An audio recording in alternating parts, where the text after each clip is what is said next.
आपने ये कहावत जरूर सुनी होगी, ऊंट पहाड़ के नीचे आया। और बिहार की राजनीति में इन दिनों यह पंक्ति बेहद सटीक बैठ रही है। दरअसल आज यह खबर बिहार की मीडिया में जोर शोर से चल रही है कि बिहार के पूर्व उप मुख्यमंत्री और वर्तमान में नेता विरोधी दल तेजस्वी यादव के आवास पर कल रात मरहूम सांसद शहाबुद्दीन के बेटे ओसामा शहाब के साथ एक सीक्रेट मीटिंग हुई है। हालांकि सीक्रेट मीटिंग में क्या हुआ इसकी जानकारी किसी को नहीं है। हम आपको बता दें कि तेजस्वी यादव और ओसामा शहाब के बीच हुई इस बैठक में राज्यसभा सांसद और तेजस्वी यादव के रणनीतिकार संजय यादव भी मौजूद थे और बिहार विधानसभा के पूर्व स्पीकर अवध बिहारी चौधरी भी मौजूद थे। आपको बता दें कि अवध बिहारी चौधरी वही शख्स हैं जिन्होंने सिवान लोकसभा चुनाव 2024 में हिना शहाब के खिलाफ चुनाव लड़ा था और तीसरे नंबर पर आए थे। अगर अवध बिहारी चौधरी नहीं होते तो हिना शहाब चुनाव जीत सकती थी। हालांकि आपको बता दें कि हिना शहाब का राष्ट्रीय जनता दल के समर्थन से या राष्ट्रीय जनता दल के टिकट पर चुनाव नहीं लड़ने का खामियाजा लालू प्रसाद यादव के परिवार को भी भुगतना पड़ गया, जहां सारण लोकसभा सीट से जो सिवान से ही लगी हुई सीट है, लालू प्रसाद यादव की प्यारी बेटी रोहिणी आचार्य को बेहद मामूली मतों के मार्जिन से लोकसभा का चुनाव हारना पड़ा।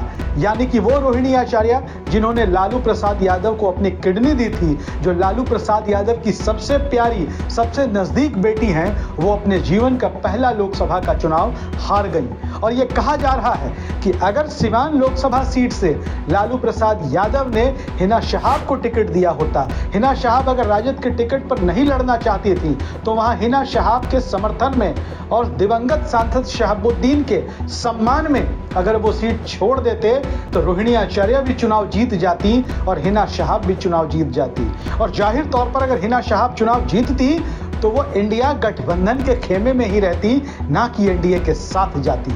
और कहा जा रहा है कि ऐसे ही कई फैसलों की वजह से लालू प्रसाद यादव की पार्टी आरजेडी की लुटिया लोकसभा चुनाव में डूब गई। और ऐसे फैसले करने वाले कौन थे? तो नेता प्रतिपक्ष तेजस्वी यादव। सबको पता है कि लालू प्रसाद यादव राष्ट्रीय अध्यक्ष हैं, लेकिन राष्ट्रीय जनता दल में चलती है तेजस्वी यादव की।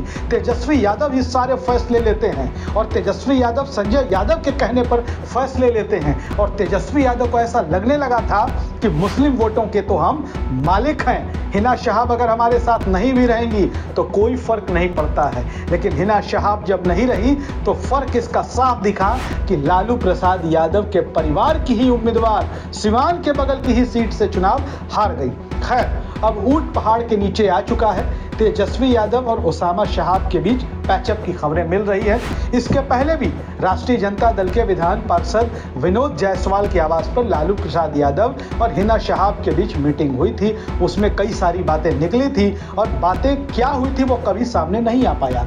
ठीक वैसे ही कल रात जब ओसामा शहाब और तेजस्वी यादव के बीच जो बैठक हुई उसमें भी बहुत कुछ खुलकर सामने नहीं आ सका। लेकिन एक बात की सुगबुगाहट है और एक बात का संकेत बड़े साफ तौर पर मिल रहा है कि तेजस्वी यादव अपनी जिस यात्रा पर निकलने वाले हैं उसमें ओसामा शहाब को बड़ी भूमिका दी जा सकती है। जी हां, आपको बता दें कि तेजस्वी यादव एक बार फिर से बिहार में यात्रा पर निकलने वाले हैं और अपने कार्यकर्ताओं के उत्साहवर्धन के लिए बिहार विधानसभा चुनाव 2025 के पहले तेजस्वी की इस यात्रा के कई बड़े मायने निकाले जा रहे हैं और ओसामा शहाब तेजस्वी यादव के साथ इस यात्रा में बड़ी भूमिका में नजर आ सकते हैं।